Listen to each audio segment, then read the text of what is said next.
Hello everyone, welcome to lesson 3.10 from Precalculus, which is all about solving trigonometric equations and inequalities. Let's get started. So if you haven't noticed already, this lesson is going to be a little bit different than the last one in that we are doing nothing but problems. There's actually no new big ideas to really discuss without actually going through problems ourselves. So let's actually go through some problems. So let's solve these equations here.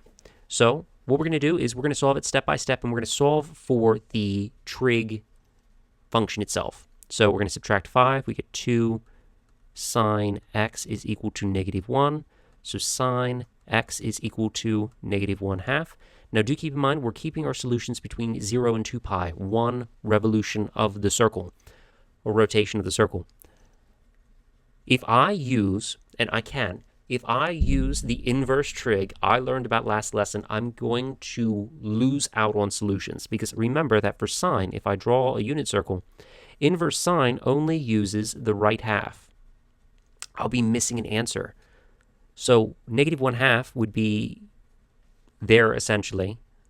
Where does that occur? So those occur in quadrants 3 and quadrants 4, right? But for what angles? So if I think positively, if I think about quadrant 1, I'd have 1, 2, root 3. This would be pi over 6 if it was in quadrant 1, right? We know that we're dealing with reflections with the unit circle. It's symmetrical. It's beautiful. So this one down here, this solution down here, would be pi over 6 less than 2 pi, which would be 11 pi over 6. And this intersection down here would be pi over 6 more than a whole pi, which would be 7 pi over 6. So those are our solutions. X is equal to 7 pi over 6 and 11 pi over 6. So my recommendation, especially when you have special values showing up, like 1/2, root 3 over 2, square root of 3, use what you know about the unit circle. Like, make it make sense to you. Don't rely on the calculator until you need to. So speaking of that, we have a quadratic here. So here's a little tip from me. I'm going to use a strategy from calculus early. We're going to let u, some variable u, equal tangent x. And if I do that, I can make this equation here a lot less complicated to look at. I end up with u squared plus 2u minus 8 equals 0, and now it looks like a quadratic, and I can solve it like a quadratic. This is factorable. I have u plus 4 times u minus 2 equals 0. So this means that tangent of x is equal to -4, and tangent of x is equal to +2. Now we have to be careful, right? These values occur specific places, and they happen more than once, right? So this is saying that we have a slope of -4. If I go ahead and I turn on my calculator here, make sure I'm in radians, and I say I want tan inverse of -4, what do I get out? Tan inverse of -4, I get, didn't give myself enough room here, scroll over, and that is about -1.326, and tan inverse of 2, tangent inverse of 2, is about 1.107. How do we proceed from here? Like, this isn't even in our interval. We're restricting ourselves between 0 and 2 pi. That's not even on there, Mr. Whaling. Like, your math don't make any sense. Let's think about it. We're on a circle, right?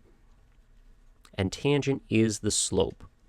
So we have a slope of -4, which means that essentially we have this phenomena going on here. We know that this right now is -1.326. That is the angle in standard position going negative, right? Going clockwise.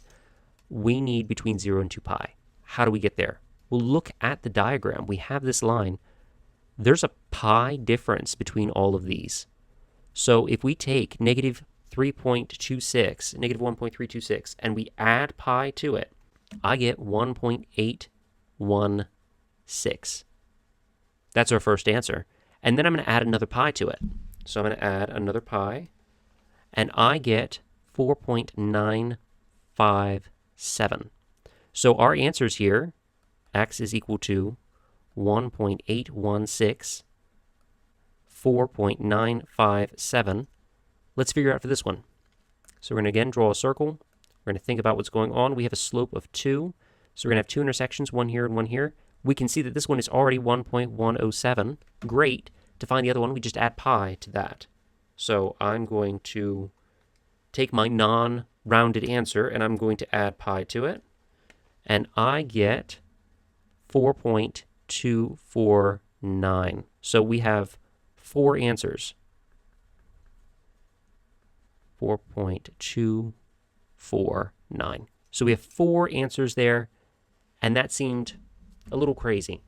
It's not, though. You have to realize that, 1, your calculator can only do so much heavy lifting because the functions themselves have restrictions. This function has a restriction. This is the only output for that function. But it wasn't the answer we were seeking because we didn't start with that restriction. Because we didn't start with that restriction, we have to use our knowledge of the unit circle, knowledge of its symmetry, and we can figure it out from there. So it seems complicated, and believe me, I understand it seems a little complicated, but you have to power through. It's definitely not too bad. So now we don't have the restriction. We've lifted the restriction. We're like, we don't care anymore.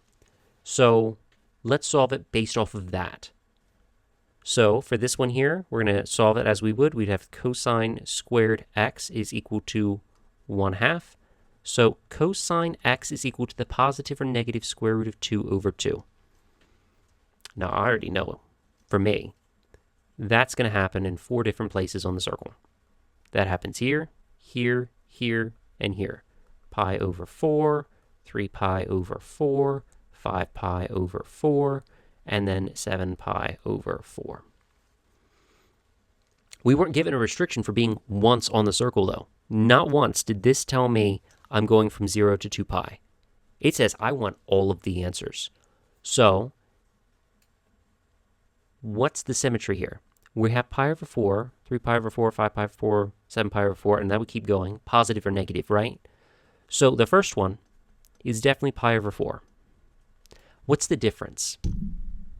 How much larger is the next one? Because they're all evenly distributed.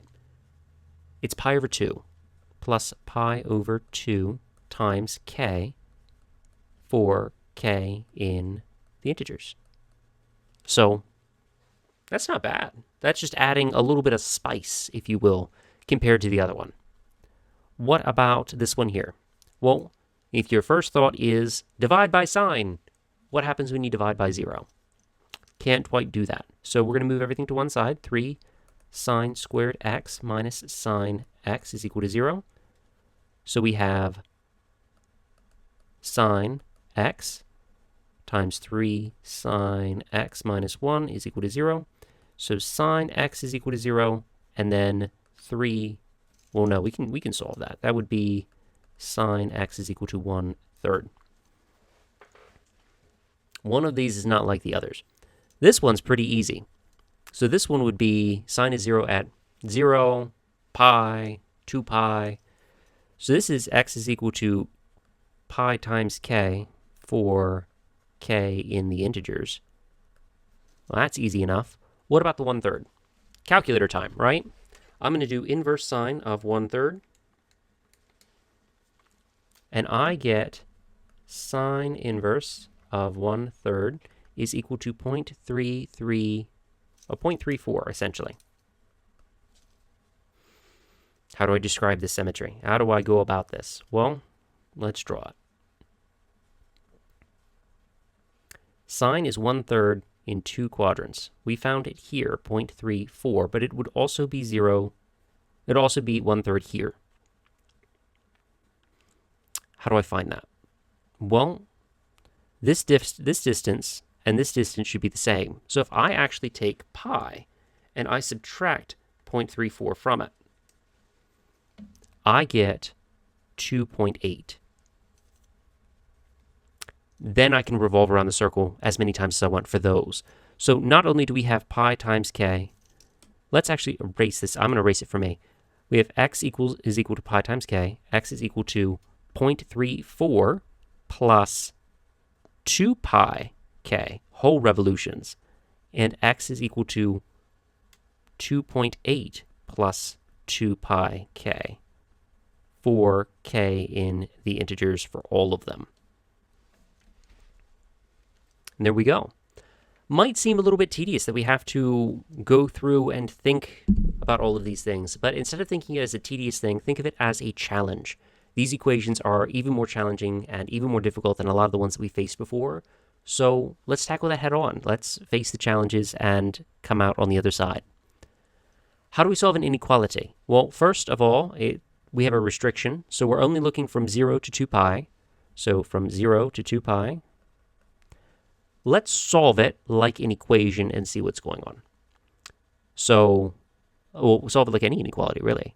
If I add 1 to both sides, I get 4 cosine, might help if I put the c, 4 cosine x is equal to -2, cosine x not equal to, less than or equal to.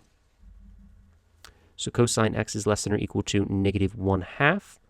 So -1/2. If I think about a cosine curve, right? I start at 0, I start at 1, and at -1, like, it makes this curve, right? So I want to find these values, and I want everything between those values. So if you have an inequality, I'd definitely recommend graphing, but we want to find those values. So where's cosine -1/2? Well, we have two spots. We have two quadrants, right? We have quadrant 2 and we have quadrant 3. So if I draw those, we have -1, 2. That would be √3. That would be pi over 3 less than a whole pi. So that would be 2 pi over 3 would be the lower bound, less than or equal to x, which is less than or equal to the upper bound, which would be the quadrant 3 one. So -1, 2, also √3. So this would be pi over 3 more than pi. So that would be 4 pi over 3. So thinking about it and using what we know, use all the skills that you have, it's not nearly as scary as it seems. The last one, honestly, to me, is a little bit fun because you get to think a little bit more. So we have the equation cosine of 2 theta is equal, well, plus 4 is equal to 4. This is interesting. This is spicy because we have this 2 theta instead of just theta. Let's use the idea I had before. Let u equal, instead of cosine, let's let it equal 2 theta. Okay? So we have cosine of u plus 4 is equal to 4. We can solve that. We've solved that before. So cosine of u is equal to 0.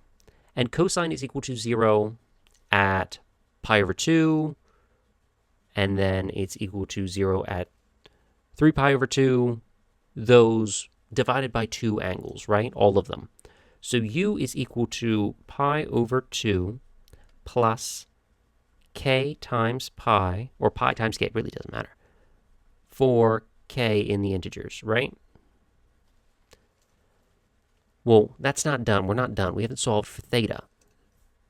This is 2 theta is equal to pi over 2 plus k times pi. So we're going to divide all of this by 2. What this means for us is that theta is equal to pi over 4 plus pi over 2 times k, for k in the integers. And that is our final answer. Now, there is a little bit of weirdness and there's a little bit of a challenge when we have restrictions on our domain.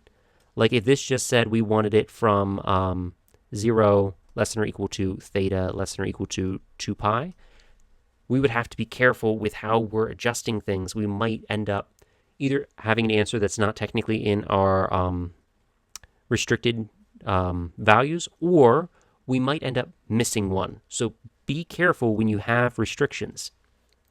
That is it for this lesson. If you have any questions, let me know. Otherwise, I'll see you in the next lesson.